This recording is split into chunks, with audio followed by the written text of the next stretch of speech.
कोड़ी खाई कोड़ी मंजी पोतीछंती। दीर्घ 17 वर्ष है गोटे जगार चाकरी करी चलाई एक छत्रवाद शासन।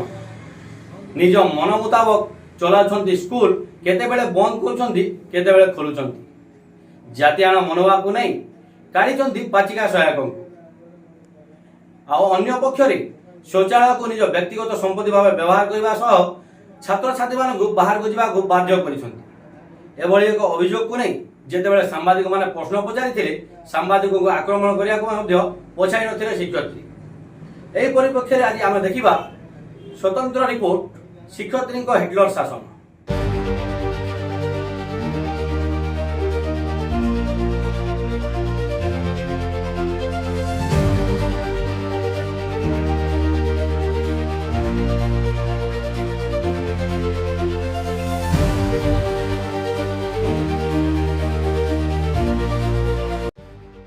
दर्शक बंधु वर्तमान कलाहांडी जिला सारा जन शिक्षयित्री हिटलर शासन नहीं चर्चा लगी रही। आमे कहूँ कलाहांडी जिला केसिंगा एनएसी 12 नंबर वार्ड रे कार्यरत थिबा शिक्षयित्री सविता रथंक एक छत्रवाद शासन को नहीं। यही शिक्षयित्री जनक दीर्घ 17 वर्ष है विद्यालय शिक्षा प्रदान करियाफुचंती। केउ परिस्थिति कि कहा बल बलियान होई एते दिन धरी गोटे विद्यालय रही ताहा एक बड़ प्रश्न। सूचना अनुसार यह शिक्षयित्री जनक छात्र छात्री उद्दिष्ट थिबा शौचालय को निजे व्यवहार करती और तापरे ताला मारी दियंती। हम ना कहना मोर नाम आहे सिंधु। तुमके स्कूल रे शौचालय ताला मारी सब दिन ताला मारा दिसी के सब दिन ताला मारसन आम मन के बाथरूम अलाउ नहीं करन से मना जासन हमके बाहर के पठासन और झाड़ा लागले घर जाबो। ता सहित एक संगीन अभियोग मध्ये आसीछि ए हिटलर शिक्षयित्री नारी दीर्घ वर्ष धरी पाचिका सहायक भाव कार्य कर आसुथिबा बिरंता सुना को जातिआण मनोभाव नहीं कार्यरू विताड़ित करिसेंती। किंतु नियम अनुसार जन पाचिका सहायक को कार्यरू विताड़ित करिया पई विद्यालय कमिटी सामने एक प्रस्ताव पारित करिया परे सदस्य मानक मत को नहीं कार्यरू करा जाय परिबो। एले शिक्षयित्री जनक एभली किछि न करी समस्त नियम को बेखातिर करी निजे निजे कार्यरू काढ़ी देइथिबा अभियोग होईछि।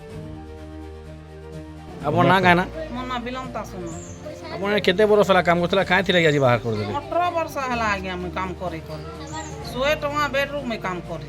तबे काना असुविधा हला जे बाहर कर देले असुविधा हला जे आगे जाति फिनिश करे हम कायंता के काढ़ी देले आपन के अपन दीदी काहे बोली कि काढ़ी देले बोलले जे तमे नहीं करो जातिटा गुडा आनले से माने दुई से गुटे लोक होचे जे ताका हेटा हो असुविधा होचे तमे काढ़े हियो से मन हमर जातिटा गुड लगे करे काम चला तमे काढ़ी जो बोली मको कहबार भी नहीं आइया काली नु 1 तारीख नु अलगाटा गुडा ने को लगे। यह बाद रे शिक्षयित्री जनक निज मन इच्छा रे विद्यालय को बंद करी घर को पळाइथिबा मध्ये देखा देइछि।